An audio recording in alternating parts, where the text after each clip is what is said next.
Hello there, YouTube. This is Mr.Lubufu, and I'm here with the complete M15 core set review.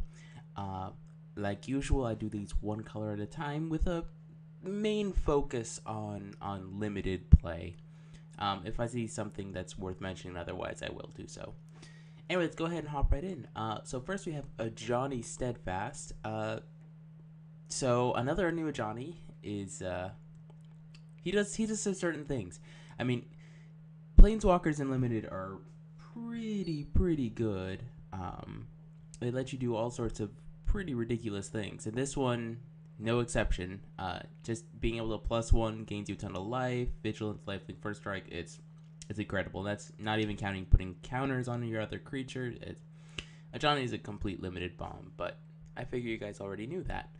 Now moving on, Ajani's Pride Mate. So when you gain life, you put a counter on it. Unfortunately, there are not like good ways to gain life for Ajani's Pride Mate, so it's not as strong as you'd expect.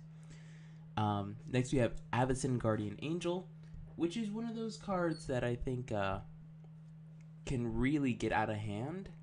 I mean, in limited, it's insane. Like it's much better than Sarah Angel, and it costs basically the same. They tack on 1 white for 1 color, and it's so good.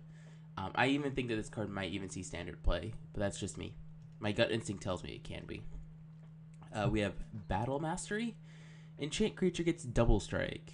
It seems okay. It really screams 2 for 1, but there is very little solid removal in this set. So Battle Mastery can get out of hand. It's one of those cards. Boonweaver Giant costs an arm and a leg, but it lets you search for an aura and put it on him. But I'm not impressed with this guy, even in limited. It depends how slow the format is, but I don't like him that much. Congregate is one of those cards that I did not enjoy in M14. Yeah, it comboed well with the enchantment that made you 4/4 angels, but just was really boring. I don't like these sort of random gain life effects that just stall the game out. But it's fine. It's completely playable. Constricting Sliver. So it's 6 mana for a 3/3 that when it enters the battlefield, you get the Fiend Slayer Paladin effect. Slivers as a whole in this set are completely unplayable. You'll play them for the effect they have themselves, and this is one of the stronger effects you're gonna get. So it's fine. It just costs a lot. Dauntless River Marshal. If you're going blue-white, this card is very strong. A 3/2 for 2 that can tap creatures. Yeah, it costs a lot of mana, but this is a very good uncommon if you're in blue-white. Devouring Light is one of the best white uncommons or commons in the entire set.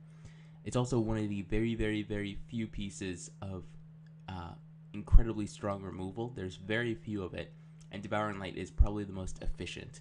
This card, I think, is premier completely. Like I think Devouring Light's very strong. Moving on, Divine Favor.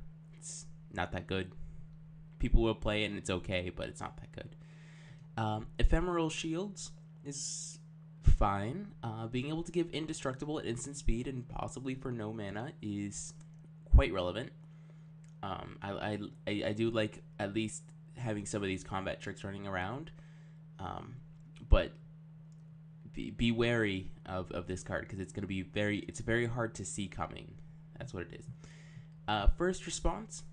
4 mana enchantment, but at the beginning of each upkeep, if you lost life, you put a 1/1 soldier. So this is each upkeep. So, I mean, Mana Confluence isn't in the set, but it lets you do some things. This seems really built around me, but I'm not sure how good it is altogether. Geist of the Moors is very aggressively costed. Being a 3/1 flyer instead of normally a 2/3 is typically what you get for 3 mana. So you really have to go aggressive with this, but there are very few solid flyers in this format, so this guy could be pretty strong. Heliod's Pilgrim is going to be stronger and limited than you'd think. There are quite a few auras running around in this format. Probably the best is Stab Wound. His Stab Wound is so good. So that's probably the best interaction with Heliod's Pilgrim you're going to get. Hushwing Griff, I've seen it, and he can have some eternal play. It does cost a little bit much, and doesn't, and just dies to removal, which is, I know the stereotypical argument, but it seems okay. Kinsbale Skirmisher is okay. It's a bear with an effect. It's completely playable. Marked by Honor, 4 mana, +2/+2 in Vigilance. A lot better with Convoke, that's for certain. But it does scream 2 for 1s. Again, lack of removal will make this card slightly better. Malice Calcify is the only real Wrath in this format that's at a castable mana cost. So be wary of that if they're playing white, or as a card to play around. Meditation Puzzle's terrible. Midnight Guard's actually quite good, with Convoke and everything. It can do a lot of very strong things. Oppressive Rays, if you've played anything involving Journey to Nyx, this card it's fine. Risk of Swiftclaw, another aggressively costed white creature, but I'm not sure how good it'll be because there's so many X1s and 2/2s running around. Paragon of New Dawn, I love all of the Paragons. I think they're very strong and limited. So Paragon of New Dawn's very good. The active ability is less good, but having a Lord effect can be really good. Pillar of Light, probably the best white common in the set. There's not many creatures with high toughness, but it answers a lot of bombs. Preeminent Captain is okay. It's fine and limited. Raise the Alarm is decent as well. Razorfoot Griffin's a card I really like. Just having a 2/2 flying with first strike is very strong. Resolute Archangel is the pre-release promo, and it costs 1.5 million mana, but it can make you go back to 20 life, which is okay. It's just a 4/4 flyer, but I mean 4/4 flyers are okay.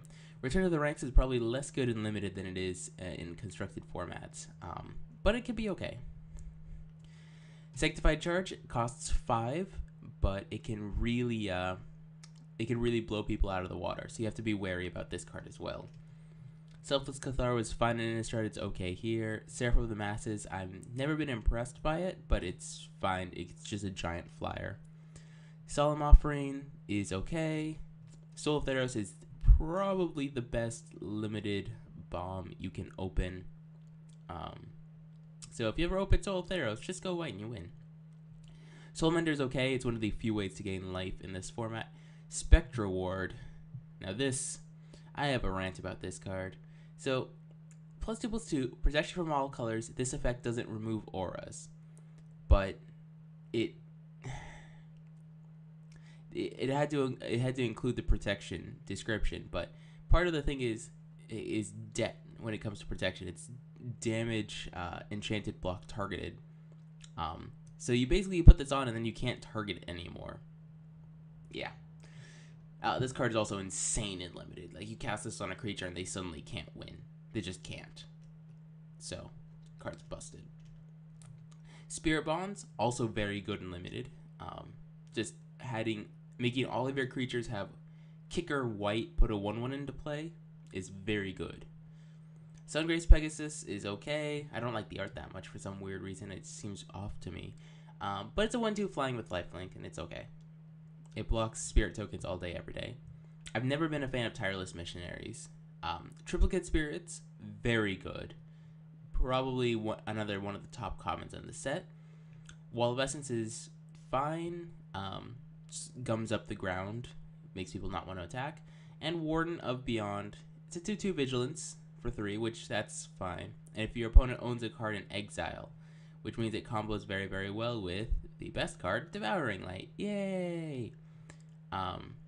So that's it for this part. Thank you guys all for watching, and be sure to check out the other videos.